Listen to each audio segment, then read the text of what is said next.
So I just want to focus a little bit on this whole notion of the fortune at the bottom of the pyramid.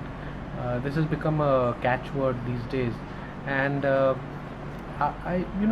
you think that focusing on the fortune part of it is doing the sector some good, or is it actually negative? Because when people actually go to the bottom of the pyramid, they find that yes, there's a fortune to be made, but it might take 20 years to make, and they get disillusioned by it. I think this whole. Do you think that this whole notion of making money in the social sector is working against the social sector? And what do you think are the linkages between the NGOs as we used to know them 10, 15 years ago, the businesses that as we used to know them 10, 15 years ago? How are they coming together, and what complementary role do they have to play? So, well, bottom of the pyramid, the fortune at the bottom of the pyramid is a wrong, phrase, I would say, and that itself is, backfiring. The reason is that you want to make a fortune out of those people is a wrong way to go. So I as a company want to use bottom of the pyramid as a consumer base, or let's say a multinational company looking at India as 345 million BPL population as somebody who are sitting consumers. What can I sell to them? What can I give to them? Is a very, very wrong notion. The reason is that money making is a cyclic thing. It cannot be just made one way. You just cannot go and make money out of it. So, and anybody who is investing or giving you money also needs something out of it. So there is a huge amount of, there is already a backlash, is going to take more backlashes the more we go inside. There are three reasons. One reason, we don't know about that bottom of the pyramid ecosystem. We don't understand this at all. Most of the people who are players, who are saying fortune, are the business guys, economists, planners, big people, who think big, the banks and so on and so forth.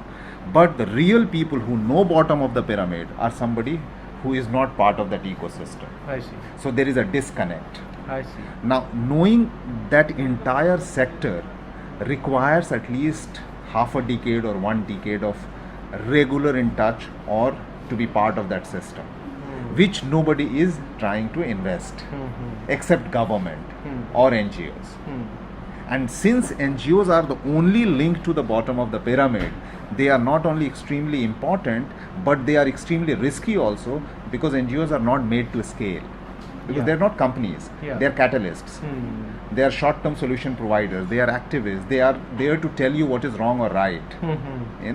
They are there as to just short-term help. I'm talking in terms of bigger picture. Short-term means 10 years, 5 years or whatever. Even we as an organization, there are many good work that we are doing. There's no way we can scale it up. And there are many ways we are trying to see that how we can create a separate company to scale it up, because there is nobody else who is a player in that area. Right. Right. That's the second part. The third part is the lack of understanding that unless they make money, how can you make money out of them? You get my point? Yeah.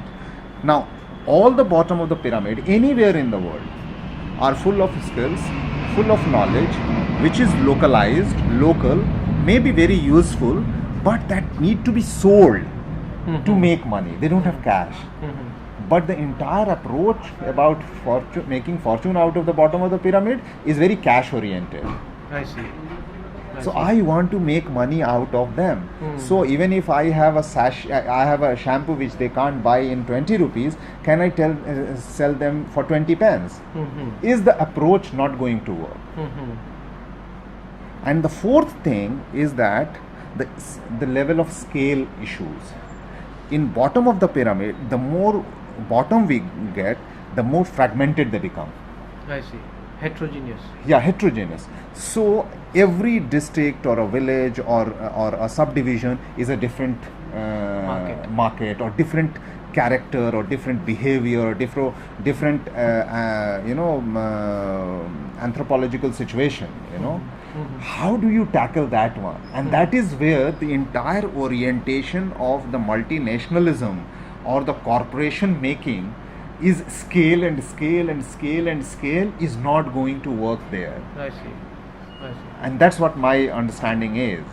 So even if you are the Reliances of the world or the Walmart of the world, things are not going to work as one thing for all. It's not a factory situation at the bottom of the pyramid. Right. You cannot feed one thing to all. You cannot treat all like, like a factory panel is standing one after the other. No, it is not going to be. It's not assembly line. I see.